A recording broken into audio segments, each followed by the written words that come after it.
On va aller tout de suite sur la Croisette, à Cannes.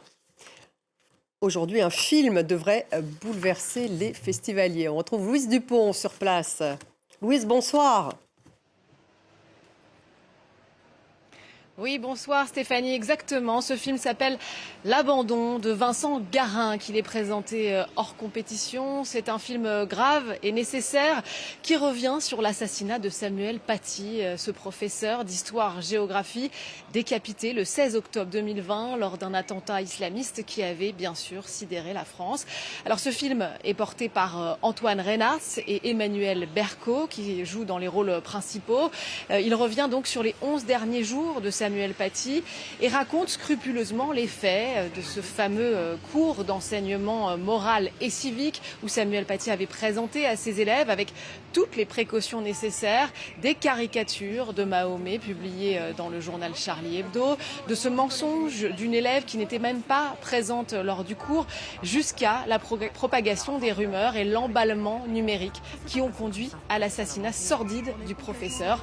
Un récit implacable pour montrer l'étau se resserrant inexorablement autour de cet homme discret mais apprécié de tous. Marion Chaval de l'équipe de À l'affiche a pu rencontrer Antoine Reynards. On va tout de suite l'écouter. Il joue Samuel Paty dans le film. Je joue un hyper quotidien d'un professeur passionné par son boulot, dans lequel je me suis plongé dans sa vie pleinement, donc je connais sa vocation.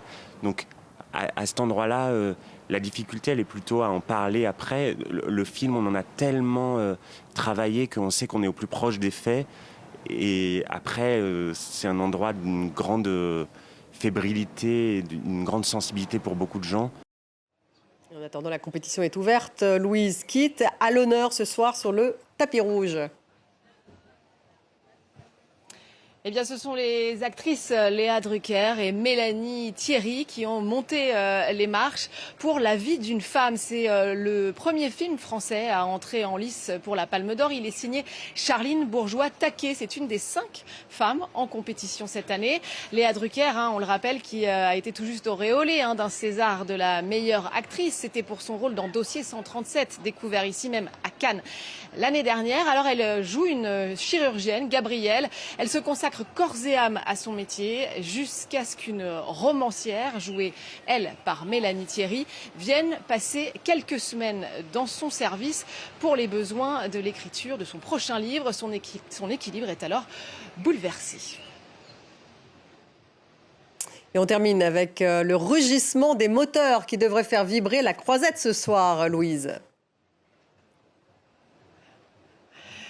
Oui, tout à fait, Stéphanie. Et le mystère reste bien gardé sur ce que le festival annonce tout de même comme un événement cinématographique à grande vitesse pour fêter les 25 ans de la saga Fast and Furious.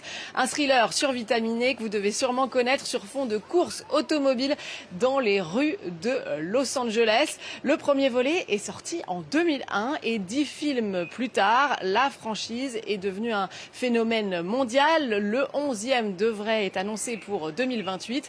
Elle a engrangé plus de 7 milliards de dollars au box-office international, cette franchise. Et ce soir, la Croisette rend hommage à ce cinéma ultra populaire en projetant lors d'une séance de minuit le premier épisode devenu culte en présence notamment de l'acteur Vin Diesel. Et on imagine que les autres stars du film, les fameuses voitures au moteur vrombissant, seront aussi de la partie. Merci Louise.